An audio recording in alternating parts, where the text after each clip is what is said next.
एक बार की बात है, एक देश में एक संपन्न राजा हुआ करता था। उस राजा ने एक दिन ब्राह्मणों को भोज पर बुलाया। सभी ब्राह्मण महल के आंगन में भोज के लिए इकट्ठा हो गए। इस आंगन में रसोइये ने भी अपनी रसोई लगाई हुई थी। रसोइया भोजन बना ही रहा था कि ऊपर से एक चील अपने पंजे में एक सांप को दबाकर ले जा रही थी। सांप बेचारा आत्मरक्षा की सोच रहा था।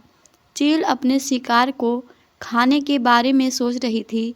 रसोइया भोजन अच्छा बनाने के बारे में सोच रहा था और राजा ब्राह्मणों के आने से अति प्रसन्न था। तभी अचानक सांप ने आत्मरक्षा में अपने फन से जहर निकाला।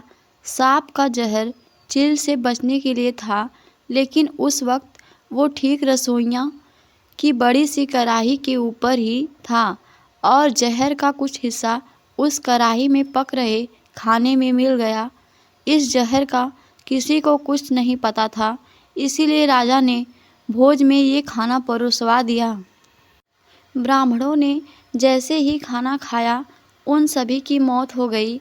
राजा ब्रह्म हत्या के कारण बहुत दुखी हुआ। वह रसोइया भी समझ नहीं पाया कि आखिर क्या हुआ। ये सारी परिस्थितियां देखकर यमराज बड़े कंफ्यूज हो गए। उनके लिए फैसला करना मुश्किल हो गया कि इस पाप कर्म का फल किसे मिलना चाहिए। वो राजा जिसको पता ही नहीं था कि खाना जहरीला है, वो रसोइया जिसने खाना पकाया था लेकिन खाने में जहर नहीं मिलाया था, वह सांप जिसने आत्मरक्षा में जहर उगला था, या वो चील जो राजा के आंगन से गुजर रही थी। महीनों बीत गए लेकिन यमराज इस पाप कर्म का फैसला नहीं कर पाए। तभी अचानक एक दिन उस राज्य से कुछ ब्राह्मण गुजरे।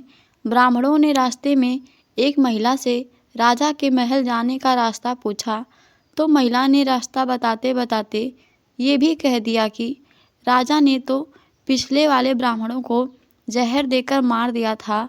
आप लोग सोच समझकर वहाँ जाइए। बस जिस पल उस महिला ने ये शब्द मुंह से निकाले, उसी समय यमराज ने फैसला कर लिया कि उन मृत ब्राह्मणों की मृत्यु के पाप का फल इस महिला के खाते में जाएगा और इसे उस पाप का फल भुगतना होगा।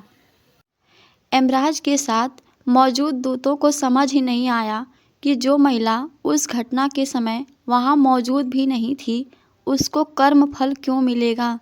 तब यमराज ने कहा कि देखो, जब कोई व्यक्ति पाप करता है तब उसे बड़ा आनंद मिलता है, पर उन मृत ब्राह्मणों की हत्या से न तो राजा को आनंद मिला, न ही उस रसोइये को, और न ही उस सांप को आनंद मिला, और न ही उस चील को, पर उस पाप कर्म की घटना की बुराई करने के भाव से बखान उस महिला को जरूर आनंद मिला।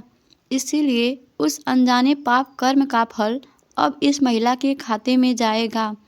अब आप सोचिए कि जब जब हम रस लेकर किसी की बुराई करते हैं तो कैसे अपने ऊपर पापों के कर्म चढ़ाते जाते हैं। जितना मज़ा लेकर हम बुराई करते हैं, उतने ही पापी बनते हैं। एक बार द्रौपदी यमुना घाट पर स्नान करने गई। वहाँ उसे एक साधु देखा जिसके शरीर पर सिर्फ एक लंगोटी थी। साधु स्नान के बाद दूसरी लंगोटी लेने गया, लेकिन हवा के झोंके से वह लंगोटी पानी में बह गई। साधु ने अपनी लाज बचाने के लिए द्रौपदी से आधी साड़ी मांगी। द्रौपदी ने साधु को आधी साड़ी दी और कहा कि मैं आपकी परेशानी समझ गई हूँ। साधु ने आशीष दिया कि जिस तरह आज तुमने मेरी लाज बचाई, उसी तरह एक दिन भगवान तुम्हारी लाज बचाएंगे। हेलो दोस्तों, वीडियो पसंद आए तो वीडियो को लाइक, शेयर और चैनल को सब्सक्राइब ज़रूर कीजिएगा। धन्यवाद। राधे राधे।